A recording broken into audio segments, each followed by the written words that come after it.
Hi, everyone. This is Alina with Commute Air. I also have Brian here as well, too. So what we're going to talk about today is we're going to be talking about cover letters. So what cover letters do, let me go ahead and share this PowerPoint.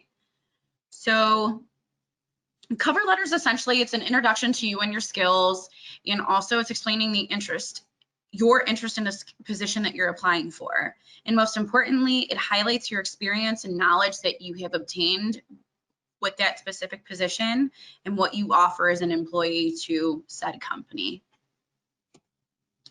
So some of the benefits of cover letters is that it's able to grab the attention of the potential employer before they view your resume. And also, essentially, you're selling yourself.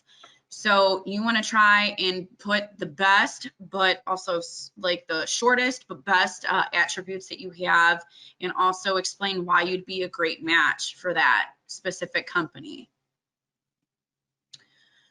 So some disadvantages of a cover letter is you're not highlighting the specific skills that you have for a specific job.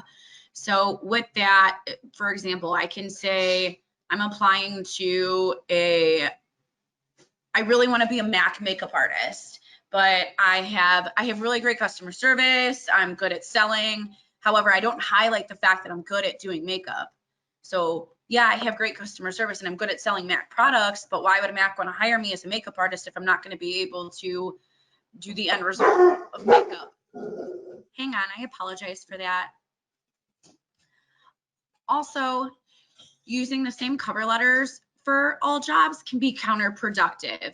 So if you're applying for a sales position while you're also STNA, but you're applying for an STNA job, so making sure that you tailor the cover letter to the specific job that you're applying for, just so that way also the employer that's viewing that knows that it's not a generic cover letter.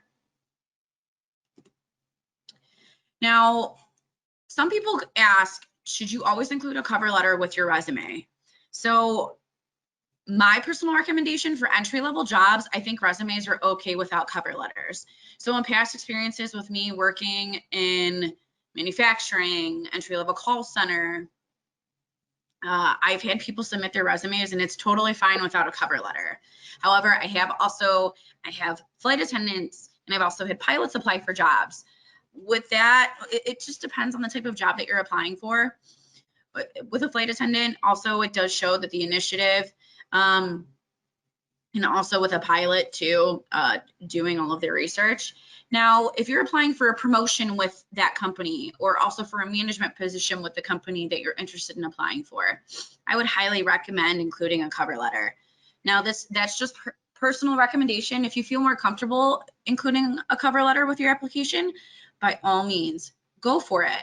That way it'll show that you're going the extra mile, and that could potentially set you apart from another candidate.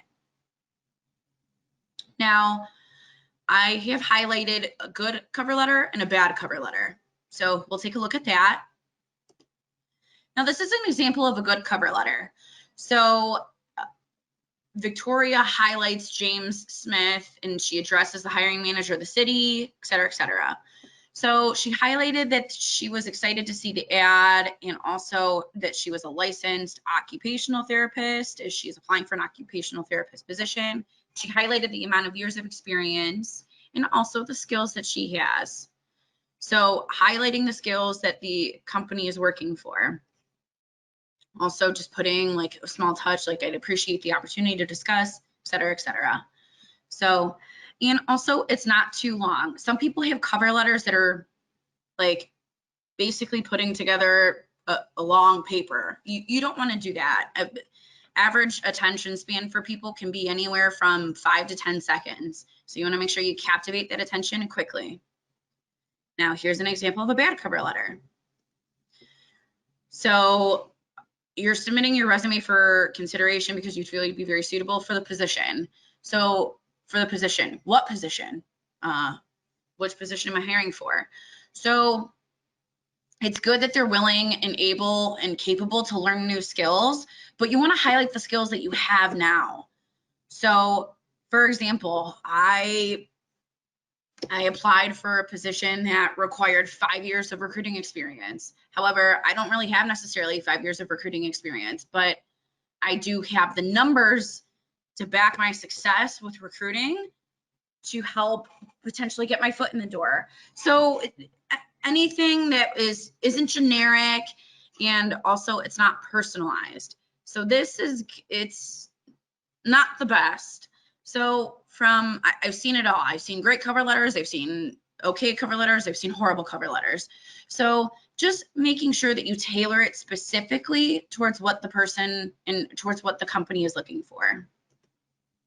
Now, with putting together your cover letter, so it's kind of like a cover letter formula, you want to make sure who your audience is. You want to do research on the company. You want to find out exactly what they're looking for, because you kind of want to fluff them up before they reach out to you. So by figuring out what key items they're looking for in an employee, you're able to see, do I have those skills or do I not have those skills? If you have those skills, of course, by all means, put those down. If not, put the skills that you do have that would help make you the type of employee that they're looking for. Because let's face it, every job has a job description. You will never find the perfect employee.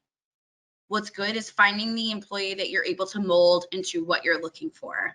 At least that's my opinion in today's day and age. There's employers that are very critical with what they're looking for. You're never going to be able to find the perfect candidate. So as long as you're able to put forth the skills, somewhat skills that they have, and skills can always be taught. You just have to have the willpower to do so. So also talking about why this specific job is a great fit for you, but most importantly, as well as a great fit for them too. So there's that. Brian, would you like to add on that?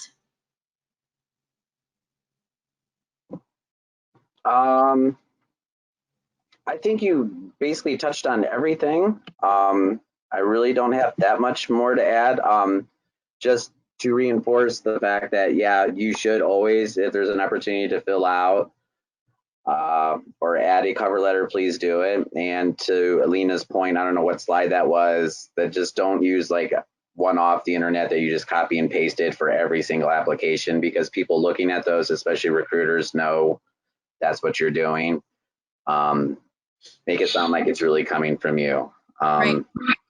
So, I mean, with cover letters, if you want to look to the internet for inspiration, that's fine. Like, kind of get ideas, but don't copy and paste the exact cover letter from the internet. Make it tailored towards you, so that way it has your own touch to it, and that way it shows a little bit of your personality. Mm-hmm. Is there anything else you'd like to add? I think that's it, Lena. Okay, all right, great. Thank you, everyone. I hope you guys are enjoying these videos, and I hope that they are being helpful for you. Bye.